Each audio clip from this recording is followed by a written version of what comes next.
амансыздар ма, қазақ елі, диасты көретін азаматтар.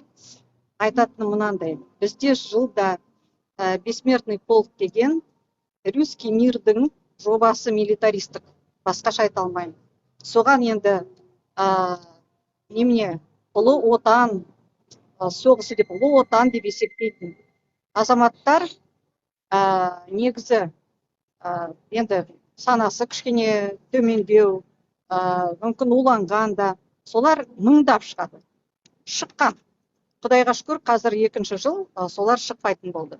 Ол енді мінеки, бұрын совет заманында, мен совет заманында тудым ғой, митингілер болады. Тек қана тұратын митингілер, сол әкімдік нететін әкімдік емес, сол кезде мына исполкомдар соны ұйымдастыратын, сол митингілерді. Сонда адамдар тұратын, жайбарақат, ешқандай шерулер болмайтын, ленталарды, қызыл ленталарды тағатын адамдар басшылар ғана болатын. Жай адамдар тақпайтын. Енді қазір содан мүлдем бөлек, ана Георгий лентасының тарихын білесіздер сіздер.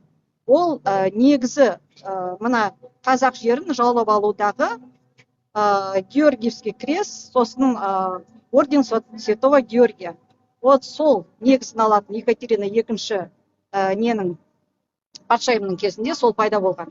Соған неке осындай марапаттар нетілген. Сондықтан біздің жерімізді жаулап алған жалғыз біздің жерімізді емес, орталық Азияның бәрінің колонизация болғанда.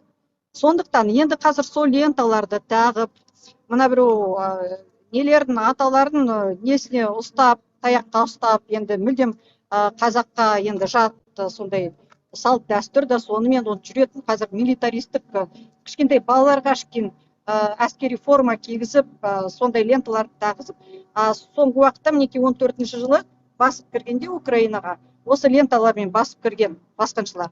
Сондықтан сіздер қазір саналарыңыз оянсын. Оның жанында біздің ата-бабаларымызға сол жылына бір-ақ рет болатын тағзым, репрессия жылдары, 37-ші жылдар, сосын аштық, ашаршылық жылдары, ол да енді қазаққа репрессия, геноцидтің бір түрі. Сосын біздің желтоқсандықтар келіп тағзым етейік, өзімізді халық екенімізді көрсетейік, көптеп келейік, бір-ақ рет жылына. Сондықтан бізде ешқандай мынау милитаризм емес, обай емес, қазақтар ояныңдар, келіңіздер. Мінеки бүгін енді сағат 12-де Әблязовшылардың митингісі болады деп жатыр. Бірақ та мен енді жастарға айттым, жастардың инициативасы өздерінің, мен де бір 20 шақты жылдай шығарып келіп тұрып, сағат 12-де енді келіп арандап қалмаңдар. Кім енді Әблязовты да айтыр қалай барлық айтқанын қаралай алмаймын. Бірақ та дегенмен, мінеки біздің өзіміздің енді кішкене басқаша жолымыз, басқаша ойымыз деген сияқты мен өзімнің ойымды айтып отырмын. Мен сіздерді шақырып отырмын, ата-баба рухын, енді орыстар айтады ғой, Иван не помнящий родства. Сондай болмайық, жиылайық, мыңдап жиылайық. Өзіміздің ата-бабамыздың аруақтарын әртүрлі қысымшылық көрген, репрессияға ұшыраған нетейік, тағзым етейік. Жылына бір рет келіп тұрыңдар. Желтоқсанға да шақырам, осы жылына бір рет болатын 31-де бәртарын шығыңдар қазақтар. Дұрыс айтасыз. Мықты халық болайық, бірігейік. Тіл жағынан да осы. Міне әкім келді. Аким, облысының әкімі. Асайын Байхан.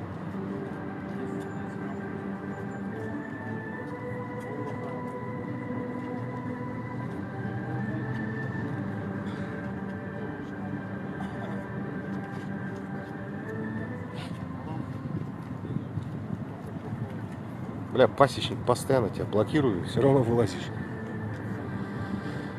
Так, қазір басталады.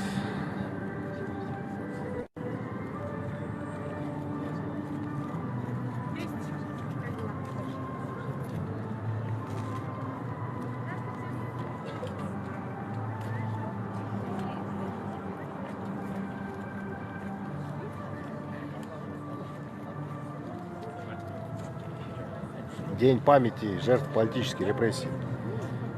Павлодар қаласы.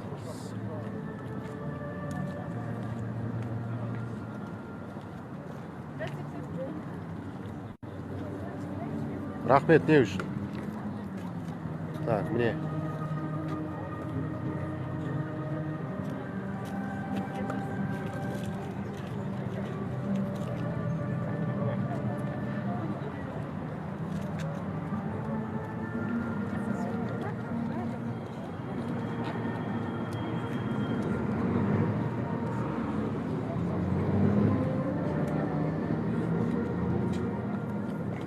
Жоқ, это не ярко. Каждый год у нас проходит. Каждый год.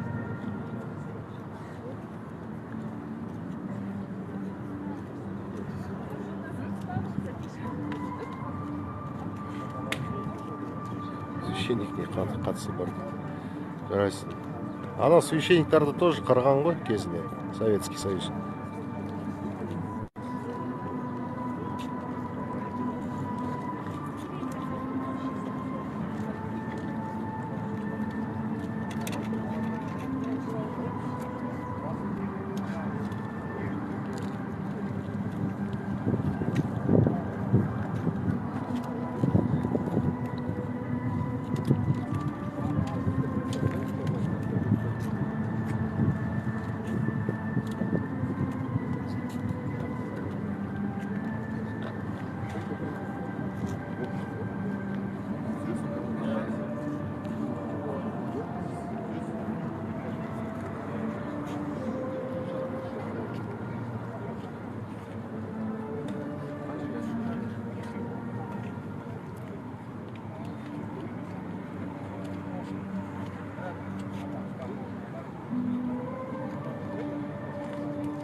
$10:54.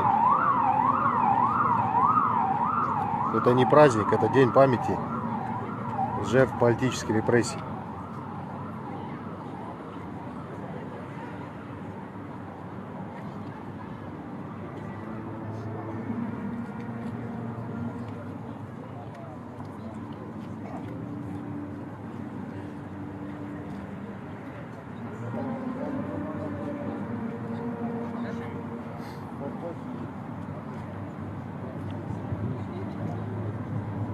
Бұл митинг емес.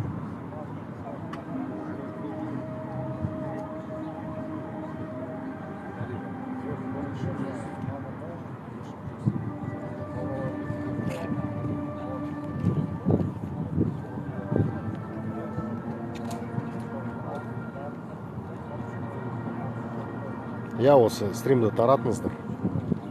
Әр қалада осындай болу керек, өткізу керек.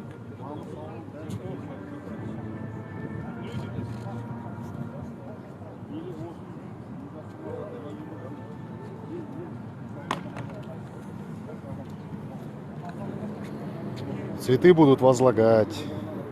День памяти политических репрессий, Голодомора.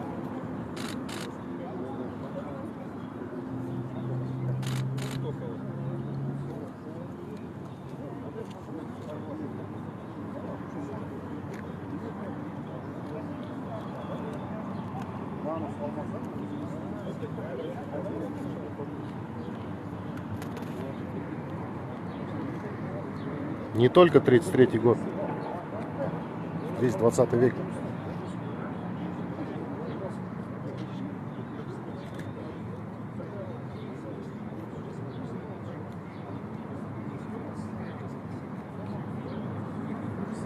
Казар, поставь уже.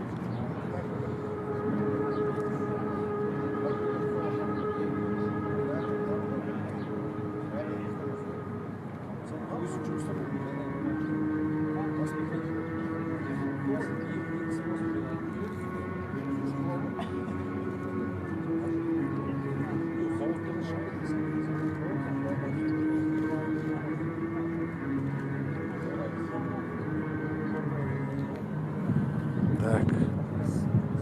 Жарайды қазір. Басталады сол кезде камераны бұрылам.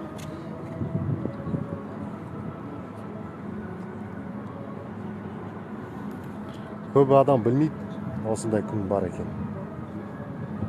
Өкінішке қарай.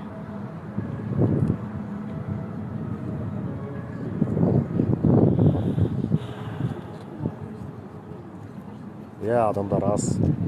Адамдар аз. Мало людей.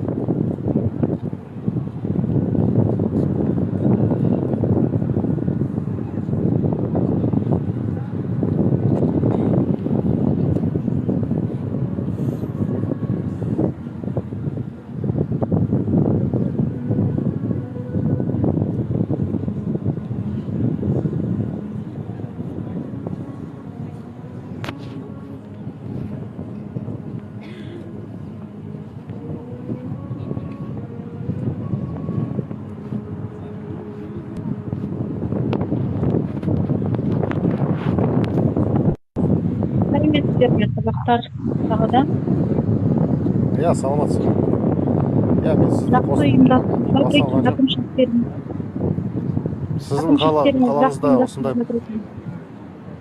осындай бар ма? айтқан жоқ, хабарластық жоқ. Семейде жоқ па Бұл жақта бар ғой, ескерткіште жоқ қой деймін. Бұл жақта мен таңғалғаным, Шымкентте алашордалықтарға музей бар. Ал мына алашордалықтардың отаны Семейде ондай жоқ. Отырған жерлерінде Қайырлы күн, құрметті жерлестер. 31 мамырда дәстүрлі түрде саяси қуғын-сүргін және жаппай ашаршылық құрбандарын еске алу күні атап өтіледі. Қазақ халқының бастан кешкен қасіретін сөзбен айтып жеткізу өте қиын. 20 ғасырдың басында орын алған жаппай репрессиялау ел тарихындағы қаралы кезеңнің бірі болды. Мемлекет басшысы Қасым-Жомарт Кемелұлы Тоқаев, біз бүгін саяси қуғын-сүргін және ашаршылық құрбандарын еске аламыз. Тоталитаризмнің бұл қырғыны халқымызға орасан зор қасірет әкелді.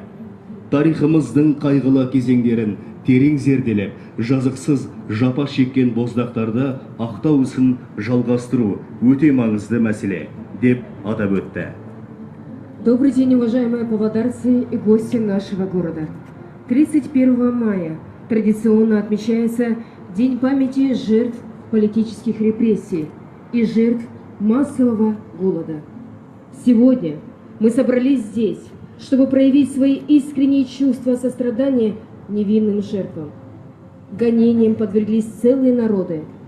За годы репрессий в Казахстан было сослано миллионы человек со всех уголков Советского Союза.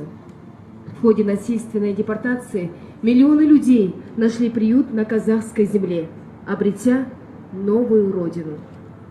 Как подчеркнул глава государства Касым-Жомарт Кемелевич Токаев, долг каждого из нас – усвоить страшные уроки прошлого и сделать все возможное, чтобы подобные события не повторились в будущем. Құрбандарым, жазықсыз құрбандарым, бет бағдарын бақиға бұрғандарым, қаралы жылдардай боп қарауытып, халқымның мәңгесінде тұрғандарым, құрбандарым, жазықсыз құрбандарым. Перед этим горем гнутся горы. Не течет великая река, но крепки тюремные затворы, а за ними каторжные норы и смертельная тоска. Для кого-то веет ветер свежий, для кого-то нежится закат.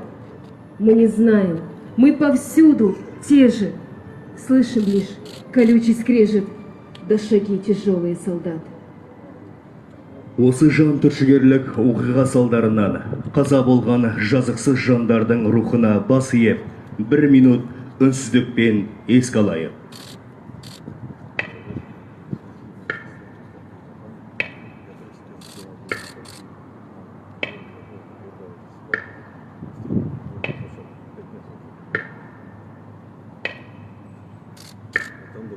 Минута молчания идет.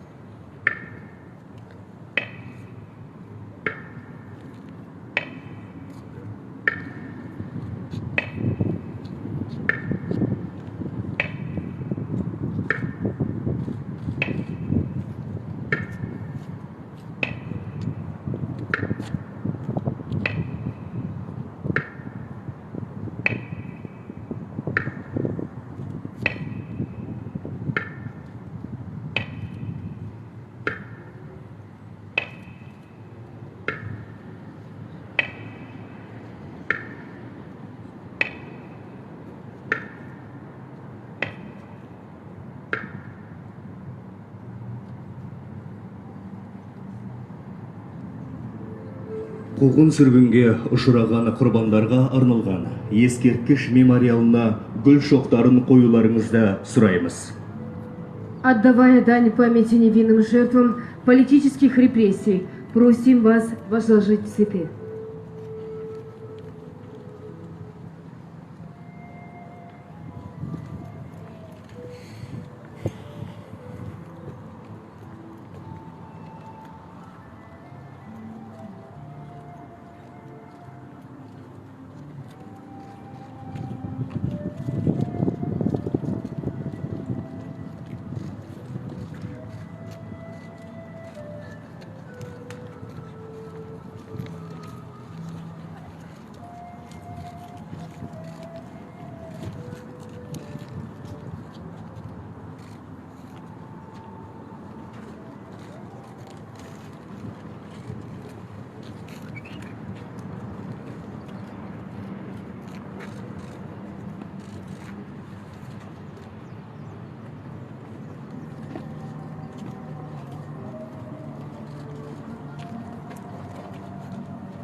саяси қуғын сүргін құрбандарын мәңгі есте сақтап тағзым етеміз. Многим нелегко вспоминать о пережитом, но мы уверены, что помнить об этом наш долг. Наша дань памяти пострадавшим от произвола и предупреждение всем живущим сегодня.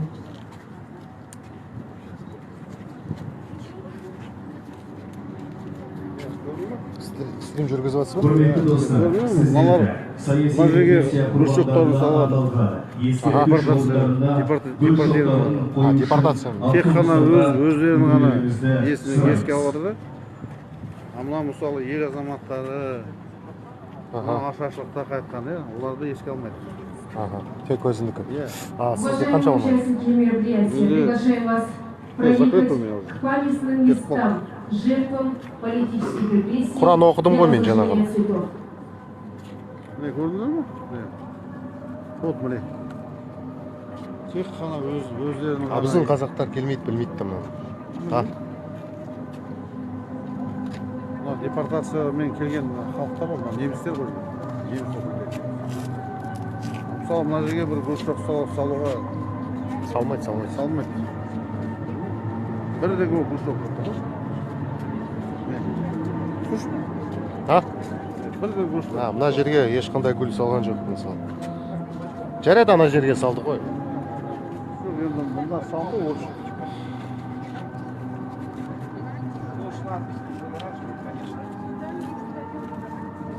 Олар бәрі немістер ғой.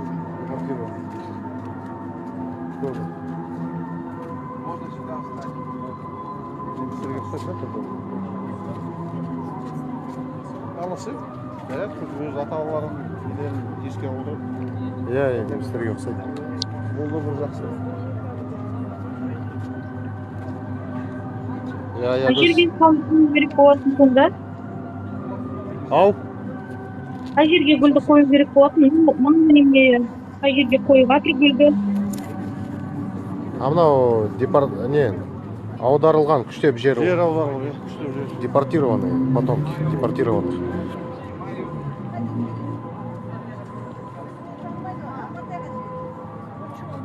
Жәке келді ма? Репрессия, массовый репрессия. Можно пройти еще на континент? Көрдің бе? Қара. Ана жерге гүлшоқ салды. Ана жерге салған. Давайте. Депортация.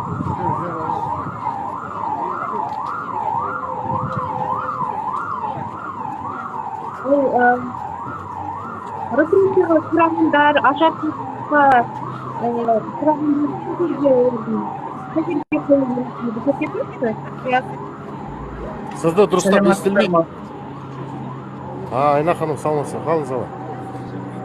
Рахмет, жақсы. Мынау депортация құрбандары, ал репрессия құрбандарының несі қайсысы гүл қоятын жері? Міне қойды ғой, міне.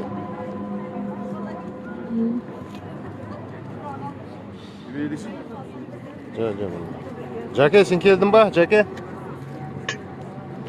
Иманды болсын. Здравствуйте. Сіз сен бармайсың, Депортированный, да? Вы не немцы случайно? Жарайды, все. Наши братья немцы. Все, понял. Вы это общество какое-то? Общество немцев. Спасибо вам большое. Мы на Голодоморце ездили. Спасибо вам большое, что вы помните, что... Конечно. Мы любим немцев, это наши братья. Это забыть нельзя. Да, спасибо. Молодежь приводите, молодежь. То, что вы приходите, это одно. Ну, с молодежью мы тоже ходим. Молодежи передайте память, чтобы они помнили всегда, вечно. Что они вот на эту землю попали, возможно, привозили сюда. Да. Что мы помогали, наши предки помогали. Это да. Вам большое спасибо, очень, как народу. Мы любим вас, гордимся, что вы с нами живете здесь, на одной земле. Мирно, дружно. Мы любим немецкий народ. Вам большое спасибо. У меня очень много одноклассников, друзей, которые со мной вместе учились. Сейчас живут в Германии. Я вот здесь. Қазақ тілді білемі, тұраңдық? В Шикарте было очень много немцев. Да, 30% почти. Білесіз ғой жауабын. Спасибо вам большое. И вам не болейте. Рахмет. Ой, рахмет айтпайды. А вы, наверное, помните Виктора, который возил школьников на автобус? Ну, это же дядька такой хороший. Это мой дядя. Чечен адамды аталар ғой. Он на казахском Ингуш, разговаривает. чечен. Бүйтіп ана бірінші Здесь показывали, как бірінші наурызда алтын айту күні қылмады ғой. Қазақша сөйлейді. Шу, Сізде микрофон нашар что-то, Аягөз. Микрофон что-то нашар сізде, вообще непонятно.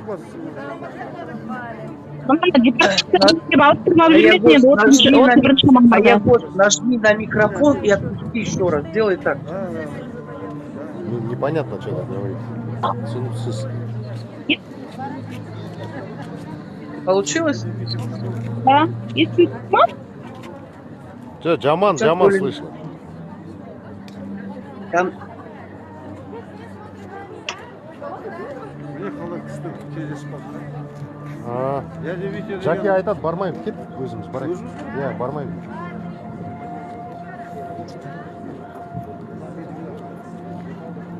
Машина қайда сіздің, Серік аға? Қазір біз анау қалай жер вообще? Ашаршылық, иә? Жоқ, зираттың қасында не тұр ғой, ескерткіш. Ашаршылыққа қарап отырмын.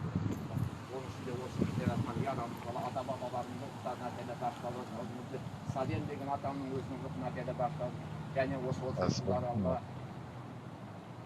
жаманатта қайтыс болған барлық марқұмдардың дүниесін осы Қазақстандағы өлім арасындағы бақтауы. Ярамыз алла осы оққан құранымызды қабыл алып алла, қараңғы жерлерін жарқап жүрген сен бар алла.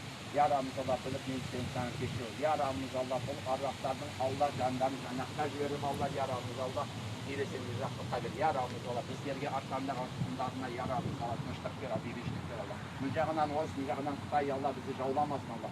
Елдің ішіне алла ярамыз алла қазақи рухы бар, жүрегінде иманы бар, дұрыс адамдар жіберсе екен. Альхамдулиллахи ғаламин вассалату вассаламу ала сайидина Мухаммадин ва ала алихи ва сахбихи ажмаин би рахматика архамур рахимин. Альхамдулиллахи раббил аламин. Аллаху акбар. Аллаху Амин. Қабыл болсын. Қаз, давайте мынаны көрсетейін бірінші. Стелла бар. ой, Диас, рахмет. Еще и Құран оқыды, иә? Жақсы Алла өзің. жақсы. А.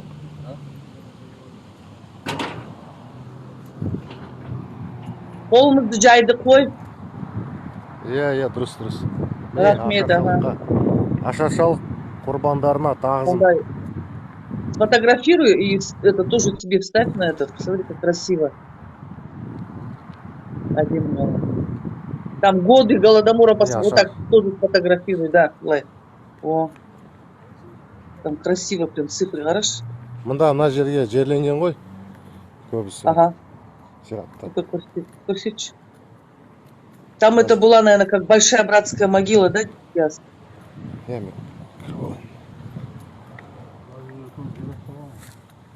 Мынау бүкіл все полностью вот это, да? Да, здесь все. Он мың адам жатыр, примерно, сколько? Сюда свозили со всех краев, короче. Мына Павлодар қаласына, короче, мен айтайыншы. Ау, мында тұрыңыз онда. Мына Павлодар қаласына қазақтар жан-жақтан келген ғой, ашаршылықта. Не істерін білмейді. Сол кезде мына қалаға келеді. И қаланың шетінде, қаланың көшелерінің арасында олар өледі. Сол кезде мына өмір жақсы жүріп жатыр мына. Адамдар киноға барады, жұмыс жасайды мына. Көбісі мына орыс халқылар тұрды.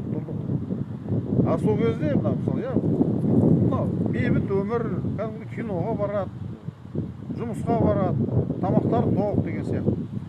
А сол кезде қазақтар қырылып жатты, көшелердің арасында жатады, өліп. Сонда ат арбаға жинайды қазақтарды, өлген мәйітті. Сосын осында алып келеді, осында жерлейді. Траншеяларға жерлеген ғой ол кезде. Бір адамға кім қазақ? Сондай болған жоқ. Қазақтар ет құсап көшеде өлген. Қаланың ішінде, қаланың сыртында деген сияқты. Ет құсап. Ешкім оларға көмектескен жоқ. Көмектесті, ана балаларды жинап былай. Балалар үйлерді ашып, оның тамағын ұрлаған ана нелер, заведующий детских домов. Ну, это Сондай да чистый болған. геноцид казахского Да, народа. таптаза Всё. геноцид Чистый болған. геноцид, Таптаза геноцид. фашистский геноцид казахского народа. Вот, смотрите, какое огромное кладбище. Жестокое Огромнейшее. истребление было. Жестокое истребление народа было. Гектаров 10, наверное, здесь земли. 10 гектар жер. Ой-ой-ой. Вообще, мына жерде көп жүрмеңдер. Мына жерде бәрі адамдар жатыр. Жо мынау не жол ғой не. Кто его знает. Адам Проваливается они, көрініп тұр ғой, они проваливается. Яс, если ватсынба, дальше не иди. Не, мынау Провалишься. тропинка ғой, специально, вот же Я, тропинка. я, я. Уже натоптанная тропинка. Ани, көрші, Ани, земля проваливается, сразу заметно.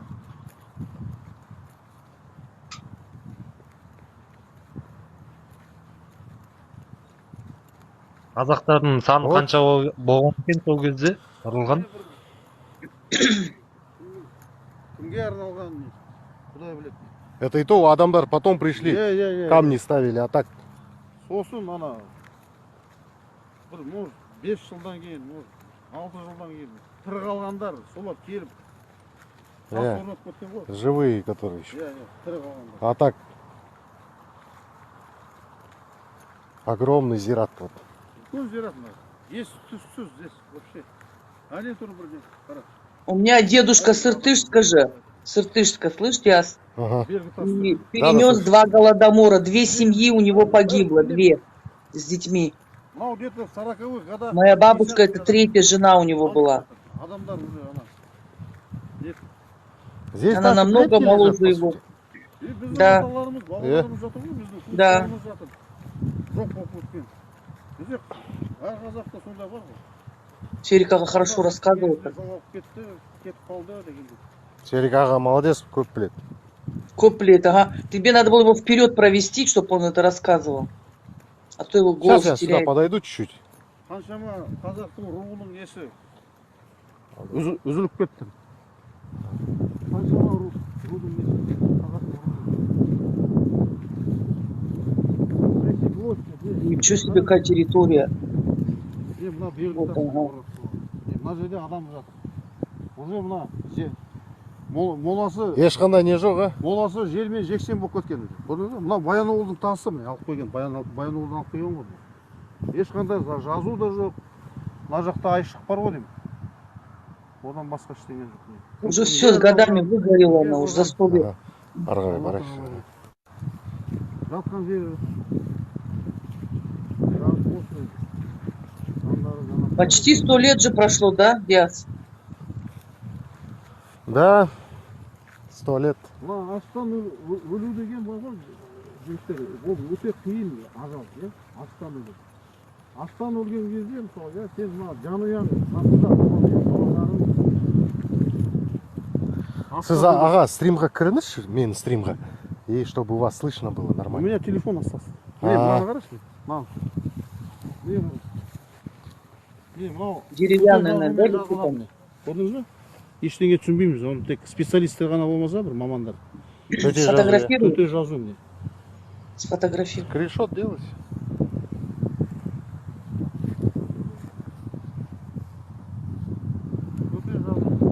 О, туда шуға. Әріп болмасын дейді. Ана жерде төте жазумен жазылып тұр ғой жаңа. Я айтып жатырмын. Төте жазу. Так.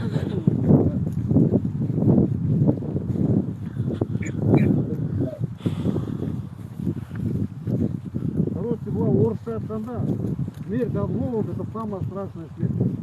Когда члены твоей семьи, да, перед тобой умирают, твои дети, и ты не знаешь, чем их накормить, да?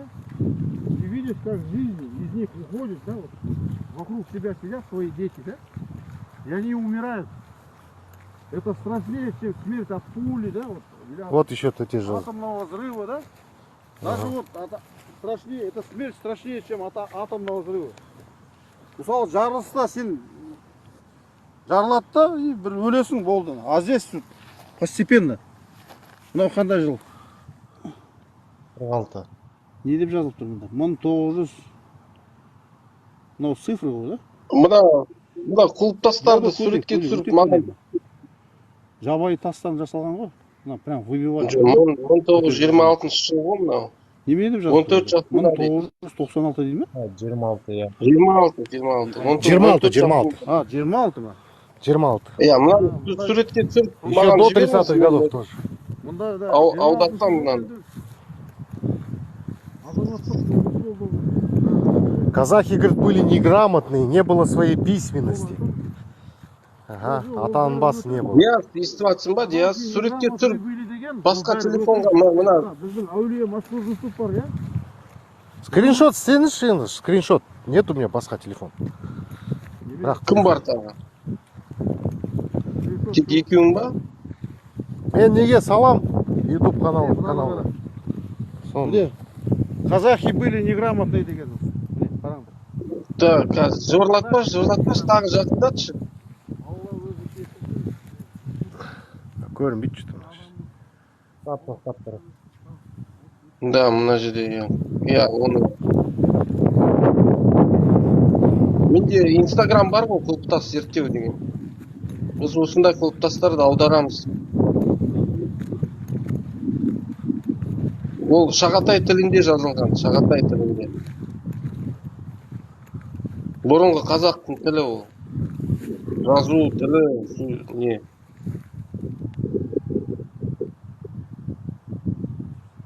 Мың 881 дейді мына құлпытастың иесі. Міне сол жағында 1881 деп тұр. Міне сол жағында қараймын, сол жағында астынан 3-ші қатар. Сол жағында. Осы тарихшылар, ғалымдар, археологтар, солар бәрі должны работать. Біле қараңызшы, қандай үлкен жалпақ тас. Иә. Ол кезде мысалы, нәтиже жоқ. Мына тасты Баянауылдан алып келген арбамен. Мне так. Ол жерде анандай технология жоқ. Мына қолмен бәрі ой. Диас, по этому поводу тоже надо тему поднять, чтобы работу вели. Расшифровать эти тастардың несін расшифровать. Так, мынау қазір айтамын. Так, жақындатшы де. Жазулардың бәрі. Казахи неграмотный были. Білеки, неграмотный қазақтар жазып кеткен. Еще қандай шеберлік тұрған айтсайшы. Арабша жазу тұр ма? Тас қой. Жоқ, шағатайша, иә, араб әріптермен шағатайша жазылған. Ага. Жазып, төте жазу. У меня бабушка так писала, бабушка. Жазу. Көрдіңіз бе? Оны қазақстанда... Вообще нас специально от төте жазу оторвали, чтобы мы не могли читать это. Біз қазір білмейміз, иә? Оқи алмаймыз оны. Төте жазуды білгенде, біз қазір мына жердің бәрін оқып алушы едік. Мына 75 деген көріп тұрмын. Мына қай жылғы? Цифры, да, или что это? Мне мына кісі отыр ғой, кто там, Я Инстаграмда Байбақты. Он может расшифровать. Диас, если вас ба? Байбақты может расшифровать. Скриншоты да, экрана. он делает скриншоты и это. Ну ты потом видео выложи в YouTube. Жоқ, скриншотпен болмайды оны нақты түсіру керек, көлеңкі түсіріп. Сосын ана бормен не істеу керек оны. Мына жерде адамның сүйегі жатыр. Негізі жүргенде... Жайды онда кетейік былай. Жоқ, қарапшай. Жетеді. Ой-ой-ой, сколько территория какая. Қанша кісі жатыр? Мына жақта қараңыз. Жатқан жері жайлы болсын. Осында келіп, жарық болсын. қаншая қазып, адамдарды солай Топырақ торқа.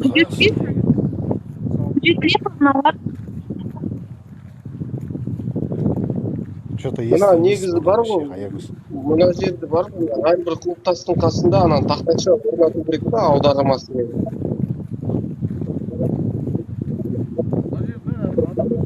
Аягос, перезайди. Ну, что-то Аягос бүгін вообще у вас, блин, сеть или микрофон ба? Что-то да.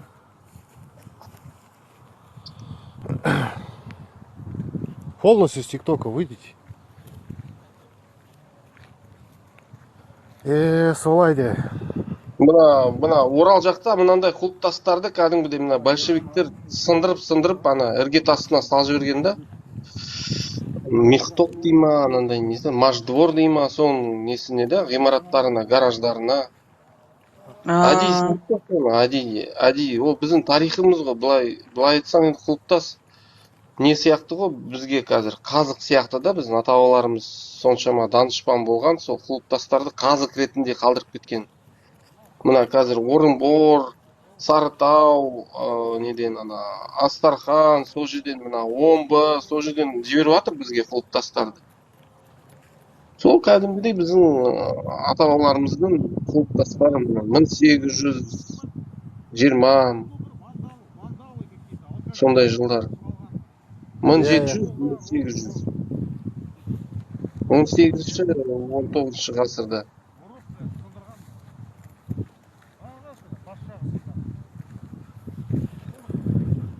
Мен Диасқа WhatsAppқа жіберем, ана құлпытас зерттеу деген біздің топ бар. Ой, топ емес, ана не, Instagram. Сол жерден қарасаңыз болады.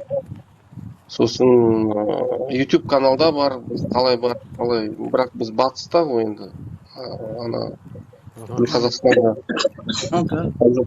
Атырау, Маңғыстау. Так что нам нечего хорошего вспоминать, то, что делал Советский Союз. Советский Союз уничтожал наших предков, заселял землю оккупантами. Оккупанты строили города для себя, не для нас. Нас выгнали остатки в аулы, в резервации. И ничего хорошего от Советского Союза наш народ не видел. 31 мая надо сказать, предложить, Диас, чтобы был выходной день и этот день траура был в Казахстане. Да. Потому что это ненормально как-то, да. Ну, қазіргі мына жоғарыда отырғандармен бәрібір олай істей алмайды олар. Сейчас скоро Украина победит. Скоро чуть-чуть потерпите, кішкене. Все будет. Алла жасасын. Я бұйыртса болады ғой. Все будет, все изменится.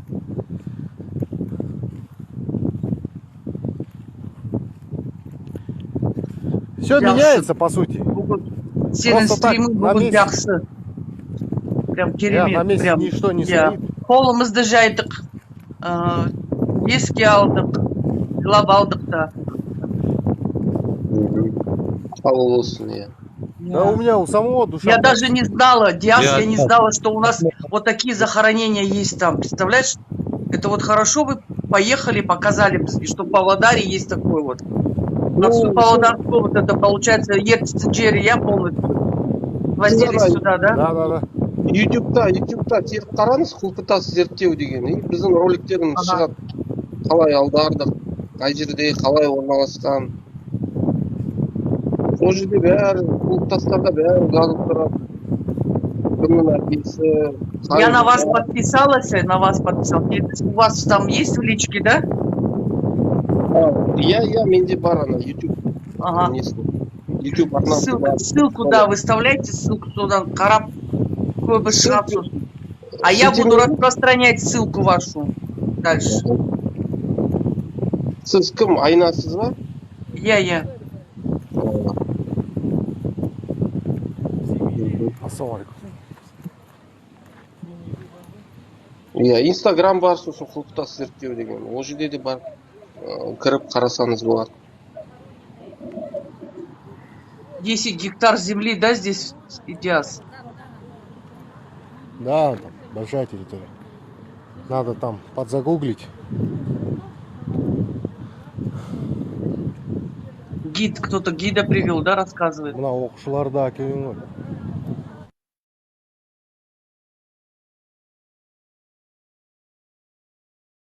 Прикиньте, один класс только, наверное. Старое мусульманское кладбище. Вот этот шанрак, видите, разломанный, он показывает то, что Не сынған шаңырақ. в этой семье это уже нет, потому что Кара шанрак приезда, это младший ребенок, он передавался шанрак по наследству. Да, вот что делала советская власть с нашим народом. Ну, Ақтөбеде ондай үлкен емес мына не ескерткіш. Бізде ана түйе төбе деген бар. Сол жерде неше 11 мың дей ма, сонда адам атып тастаған да. Ол жерде бірақ байланыс та жоқ, дым жоқ. А вам не кажется, от Голодомора больше людей умерло? Не 5, не 7 миллионов, как говорят. Мне кажется, больше. Ол да не кажется емес, ол анық солай ғой. Мынандай үлкен байтақ жерді қалай 4-5 там 6-7 миллионмен қалай На 10 умножайте, короче, на 10. Ақылға сыймайтын зат қой. Ол мынандай үлкен жерді осындай аз халықпен ұстай алмайсың ғой. Тем более, знаете что, раньше же не смотрели на то, чтобы 2 бала, 3 бала болып, 4 бала, 8, 10 бала, 11 бала болған, 12 бала, дұрыс па? Поэтому никак не может быть. Түсінікті ғой, ол бәрі өтірік деген. Кәдімгідей қандай құралдар болды, сонымен қырған ғой, кәдімгідей аямай. Ашық болсын, пулемет болсын, зембірек болсын, ұшақ болсын, қыра берген ғой, қыра берген. Им интересно, именно 2 народа так делали, украинцев и казахов, да? Знали, что это степной вольный народ, да, и именно так делали. Харандарш? Степной вольный народ. Оларда енді вопрос жизни и смерти деп айтады ғой, или они, или мы дегендей. Олар енді сөйтіп істеген ғой. Бір класты да әкелген только бір не. И сосын мына алдында да на 2 автобус. Алдында да стримде айттық қой мына. Айта соны айтады, бай, кедей, бай. Ондай болған жоқ біздің жерімізде. Бай, кедей. Неге десем, бізде ана айтады ғой, родоплеменной строй. Бізде бір ауыл, соның ең үлкен басқарады. Ал ағрат деген үнчектерін, қарындастарын естімейді ғой, кедей қылмайды ғой. Бәрі орташа. А мына нелер келді да, сөйтіп алтта бөліп қазірге дейін сондай айтады, бай. Сіз стримдарды өткізесіз ба? Мен 2 апта болды, сол ясты қарайын деп, тиктокта ашып. Жаңа ғана шықтыңыз, көрініп тұр. Сіз стримдарға, қазақтың стримдарға шығып, тарихты айтыңыз, бүкіл нені білесіз, біліміз. Мен канал стрим тиктокта қарайсыз ба? Или ютуб? көріп отырамын, сені ғой жақтап отырамын ғой. Тіл мәселесімен бәрін, молодецсің. Сіз есіміңіз кім болады? Құралай мен атым.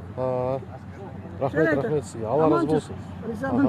Молодец, мына жігітті сізді бәрі тілімізден танимын. Рахмет сізге, Алла разы болсын. Жақсы, аман болсын. Сау болыңыз.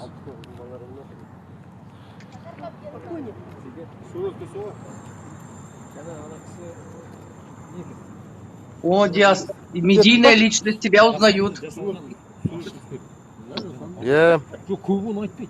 Диасқа не істеу керек, ұйымдастыру керек, батысқа келу керек. Батысқа баруға тиын жоқ менде. Кім? Спонсор керек. Соткаға түсіресің ба бізді? Байбақта билет алып қарсы алыңдар, ол келеді.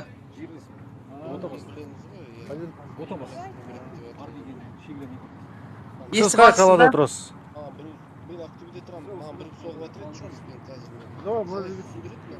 Плохо слышно, Байбақта сені. Дәрігер? Sen tanıtmazsın bir şey. Çok görüşürüz. Мен былай пропейкамен құлаватқан бір бейіс тастары бар. Кімнің? Сен білесің қай жер екен? Майман. Жоқ, қайдан білемін? Ештеңе таба алмайсың. Кеттік Серік аға. Елічен. Мен стрим өткізіп жатырмын. Сенде телефон бар? Бар. Камера жақсы ма? Аман емес не? Қарындас қайда? Бізді түсірсін отырады. Бұдан бір түпесін ұшады. Или мына қарындас түсірсін. Сосын жіберсін бізге. WhatsApp.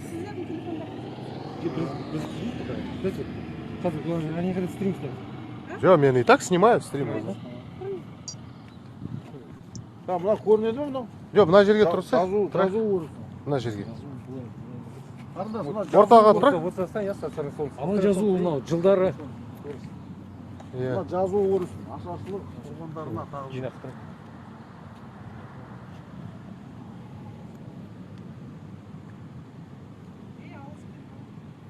Әлде біз жақын.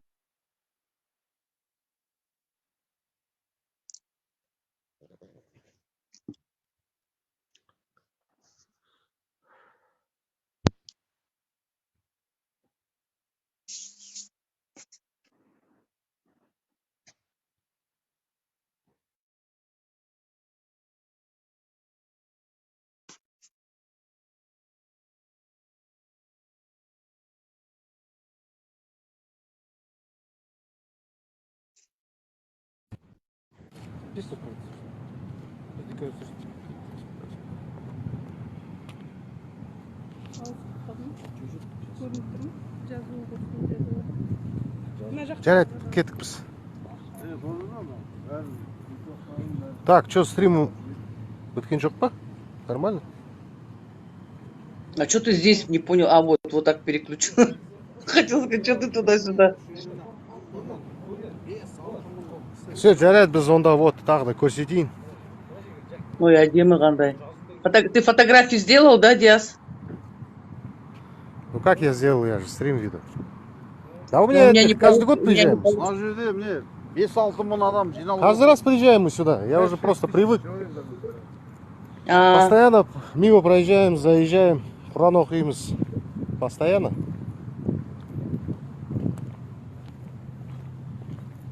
Каждый год приезжаем. В прошлом году здесь вот к акимату обратились, что порядок навели там.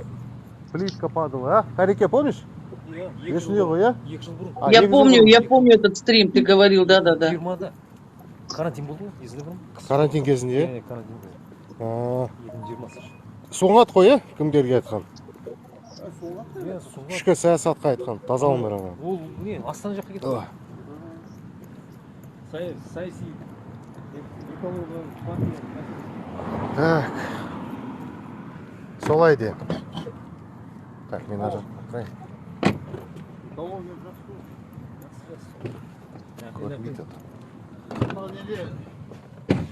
Немецкий партия зеленых бар ма?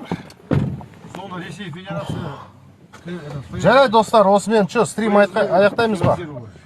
Да, рахмет. Давайте, все. Жақсам жері жарық болсын, иманды болсын. Аминь. Рахмет.